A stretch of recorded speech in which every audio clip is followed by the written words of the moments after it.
بسم اللہ الرحمن الرحیم۔ السلام علیکم ورحمۃ اللہ وبرکاتہ۔ میں ہوں محمد صادق شاہ اور آپ دیکھ رہے ہیں صادق ٹی وی یوٹیوب چینل۔ خلافت عباسیہ کے 16ویں خلیفہ خلیفہ معتضد باللہ، جن کی کنیت تھی ابو العباس، نام تھا احمد، اور لقب تھا معتضد باللہ۔ یہ خلافت عباسیہ کے 16ویں خلیفہ بنے، اور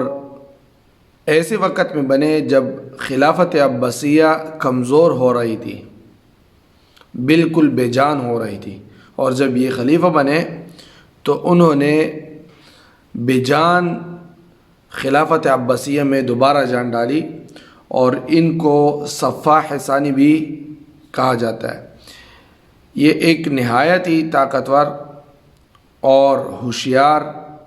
اور مفسدین کے ساتھ جو ظلم اور زیادتی کرنے والے تھے، اور ان کے ساتھ خوب نمٹنے والے۔ تو یہ جتنے سخت تھے اتنے یہ مزاحیہ انداز میں بھی تھے۔ ان کا ایک واقعہ ہے، بہت خوبصورت واقعہ ہے ان کا، اپنے ایک خاص جانشین کا، جو ان کے ایک خاص جانشین تھے، مصاحب تھے، جن کا نام ابو عبداللہ محمد بن حمدون تھا۔ وہ خود بیان کرتے ہیں کہ ایک مرتبہ معتضد باللہ جب رات کے کھانے میں حاضر ہوئے اور رات کا کھانا لگایا جا چکا تھا، تو مجھے معتضد باللہ نے کہا کہ ابو عبداللہ محمد کچھ ہمیں کھلاؤ۔ اب دسترخوان بالکل سجا ہوا تھا، اس پہ جوان مرغ، بالکل صحیح سالم مرغ پڑے ہوئے تھے، بنے ہوئے، اور بنے ہوئے تیتر اس پر پڑے ہوئے تھے۔ تو میں نے ایک مرغ کے سینے کا گوشت نکال کے اس کو پیش کیا، تو خلیفہ معتضد باللہ نے انکار کیا اور کہا کوئی ران کا گوشت دو، یہ سینے کا گوشت نہیں، ران کا گوشت کھلاؤ۔ اب چند لقمے جو انہوں نے مرغ کے ران کے گوشت کی کھا لیے، تو اس کے بعد تیتروں کے گوشت کی طرف جو ہے اشارہ کیا کہ اس کا گوشت اتار دو۔ تو میں نے تیتر کے ران کے گوشت سے جو ہے کچھ نکال کے ان کو پیش کیا، تو وہ فرمانے لگے، خلیفہ معتضد فرمانے لگے کہ بھائی تجھے کیا ہو گیا آج،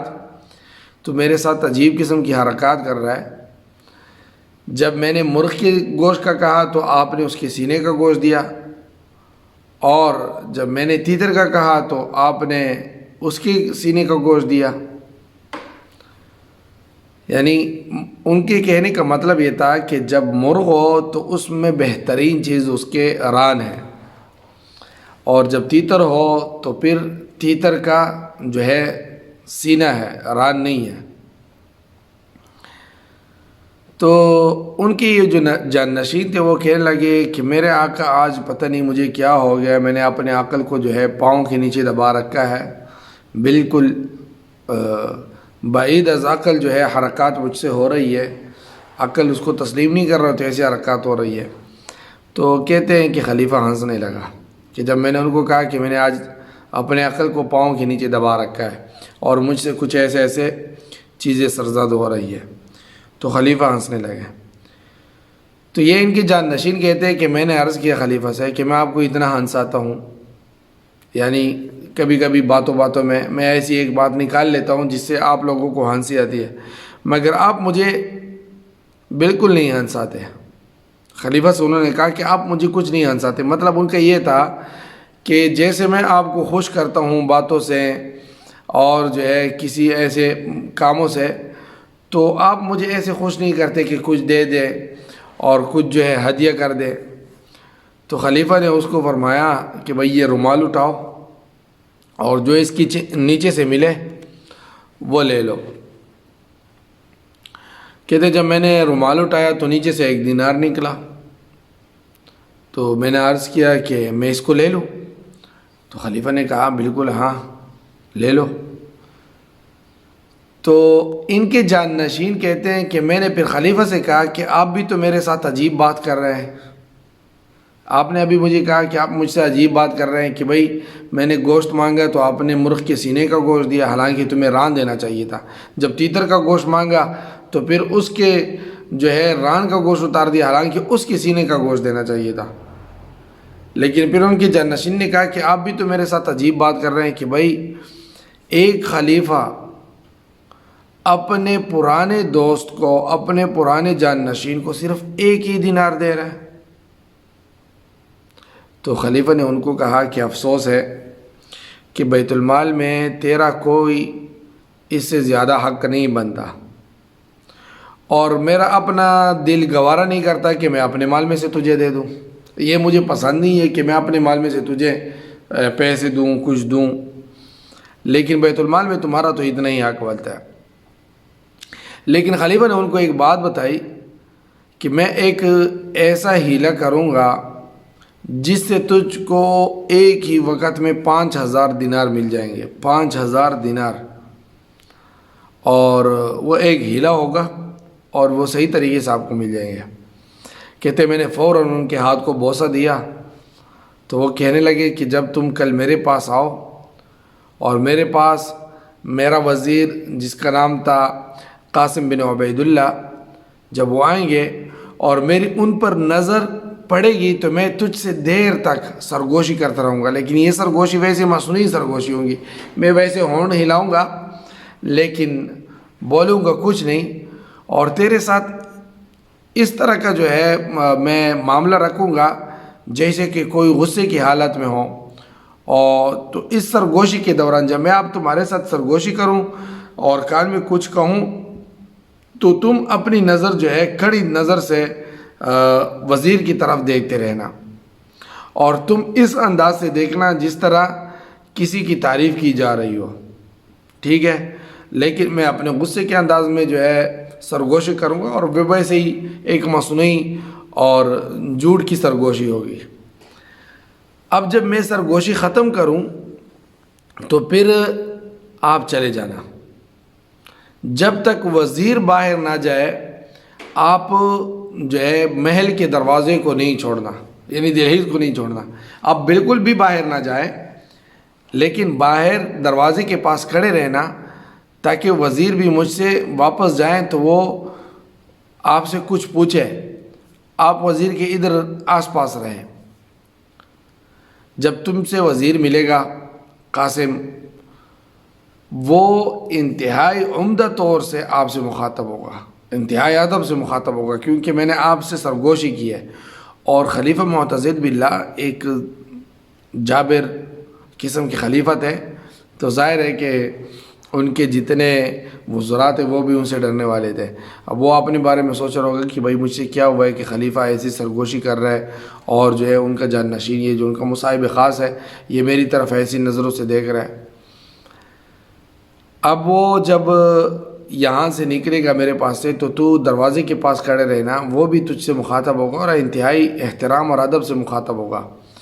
اور تیری وہ زبردستی دعوت کرے گا، تجھے دعوت پہ بلائے گا، زبردستی بلائے گا، تجھ سے حال پوچھے گا،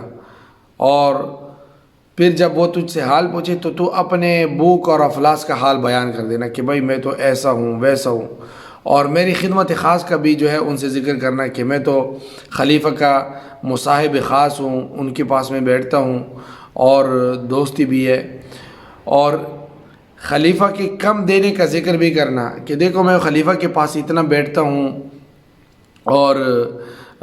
ان کا خاص جانشین ہوں، لیکن پھر بھی خلیفہ مجھے کچھ دینے کے لیے جو ہے راضی نہیں ہے، یہ سب بیان کر دینا۔ یہ بھی کہہ دینا کہ مجھ پہ قرض ہے، اہل و عیال کا بوجھ بھی ہے، انہوں نے جو ہے کمر دھوری کر دی ہے، پھر وہ جو کچھ تجھے دے وہ لے لینا، اور جس بھی قیمتی چیز پر تمہاری نظر پڑے وہ بھی اس سے طلب کر لینا، وہ بھی لے لینا، وہ تجھے ضرور دے گا، جو کچھ تو مانگے گا وہ تجھے ضرور دے گا۔ اور ظاہر ہے کہ اب انہوں نے ایسی سرگوشی دیکھی ہے، اب وزیر صاحب تو اپنے آپ کو بچانے کے لیے کچھ نہ کچھ تو اس کو کرنا پڑے گا۔ بہرحال تو یہاں تک اس سے لیتے رہنا کہ تجھے 5000 دینار کا حساب پورا ہو جائے، یا 5000 نقد پورے ہو جائیں، یا ان کے قیمت کی کچھ برابر چیزیں پوری ہو جائیں، قالینیں ہیں، برتن ہیں، کچھ بھی ہے، پھر جب یہ ساری چیزیں تو لے لے گا تو وہ تجھ سے پوچھے گا کہ وہ خاص باتیں کیا ہو رہی تھی تمہارے اور خلیفہ کے درمیان، وہ تم سے ضرور پوچھے گا اس بارے میں، تو پوری بات سچ سچ بیان کر دینا، سچ سچ بتا دینا، اور خبردار اگر اس سے جھوٹ بولا تو نے، یہ خلیفہ نے اپنے جانشین کو کہا، اور بتا دینا کہ خلیفہ نے یہ ایک ہیلا کیا تھا، اور ساری بات سنا دے کہ تمہارے لیے، تجھے پنسوانے کے لیے، تیری جیب پہ ہاتھ صاف کرنے کے لیے ہم نے یہ ایک ہیلا بنایا تھا، مگر یہ ساری گفتگو اس وقت کرنا جب اس کا اصرار بڑھ جائے کہ بھائی وہ بات بتاؤ، کیا تھی بات، کیا سرگوشی ہو رہی تھی، اور اس کا اصرار بڑھنے لگے، تو پھر تو وزیر کو اس بات پہ راضی کرنے کے لیے کہ یہ بات ہمارے درمیان میں راضی رہے گی، اس سے تو بڑی بڑی قسمیں اٹھوا لے، طلاق کی قسم اٹھوا لے کہ بھائی تو طلاق کہہ دے کہ میری بیوی کو طلاق کہ اگر میں نے جو ہے اس بات کو ادھر ادھر پھیلا دیا، اور میرے نوکر چاکر آزاد اگر میں نے یہ بات ادھر ادھر کر دی، یہ ساری موٹی موٹی قسمیں ان سے اٹھوا لے وزیر صاحب سے، اور پھر یہ گفتگو کرنا جب سارا مال جو تم اٹھا چکے ہوں، جو برتن ہیں، پیسے ہیں، کپڑے ہیں، قالین ہیں، کچھ بھی ہے، وہ جو تمہیں مل چکا ہے اس کے پاس سے، اس پہ تم مطمئن بھی ہو اور وہ تم اپنی جگہ پہنچا بھی چکے ہو، اپنے گھر پہنچا چکے ہو، تب یہ باتیں کہنا۔ اب یہ سارا تو انہوں نے، خلیفہ نے پلان بنایا۔ اب جب کل کا دن آیا اور قاسم یعنی وزیر صاحب حاضر ہوئے تو خلیفہ نے اس کو دیکھ کر اپنے جانشین سے، ابو محمد سے یہ سرگوشی شروع کر دی، اور سارا قصہ طے شدہ سی اسکیم کے مطابق پیش آیا جیسے انہوں نے اسکیم بنائی تھی۔ اب یہ خلیفہ کے جانشین کہتے ہیں کہ جب میں نکلا تو وزیر صاحب دروازے پر موجود تھے، پہلے سے ہی میرا انتظار کر رہے تھے، کہنے لگے، اے ابو محمد، یہ تم کو کیا ہوا کہ ہمیں ستاتے ہو اور کبھی ہمارے پاس نہیں آتے، کبھی ملاقات نہیں کرتے، نہ کبھی ہم سے اپنی کوئی حاجت جو ہے بیان کرتے ہیں تاکہ وہ پوری ہو۔ تو یہ خلیفہ کی جانشین نے ان سے کہا کہ میں نے عذر کیا کہ خلیفہ کی خدمت میں بس مسلسل قبر بستہ رہتا ہوں، ان کی خدمت میں رہتا ہوں اور موقع نہیں ملتا۔ کہنے لگے، آج تو تم کو ہمارے ساتھ ہی چلنا ہوگا۔ وزیر صاحب نے بھائی ان کو اب ہاتھ سے پکڑ لیا کہ آج تجھے ہمیں جو ہے ہمارے ساتھ چلنا ہوگا اور تمہاری دعوت ہوگی، اور کچھ وقت مسرت کے ساتھ گزارنا ہوگا، ہم ایک دوسرے کے ساتھ بالکل خوشی کے ساتھ رہیں گے۔ میں نے کہا، میں تو بھائی وزیر صاحب کا بھی خادم ہوں، وہ جہاں پہ بھی لے کے جائے میں تو اس کا بھی خادم ہوں۔ اور کہتے میرا ہاتھ پکڑ کر سواری میں بیٹھا لیا اور مجھ سے میرا حال پوچھنا شروع کر دیا کہ کیسے ہو، کیا حالات ہے، بالکل ہمارے پاس آتے نہیں، اور نہ کچھ جو ہے حاجت روائی کے لیے اس طرح۔ تو کہتے ہیں میں نے پھر شکایت شروع کر دی خلیفہ کی، اپنے آپ کی،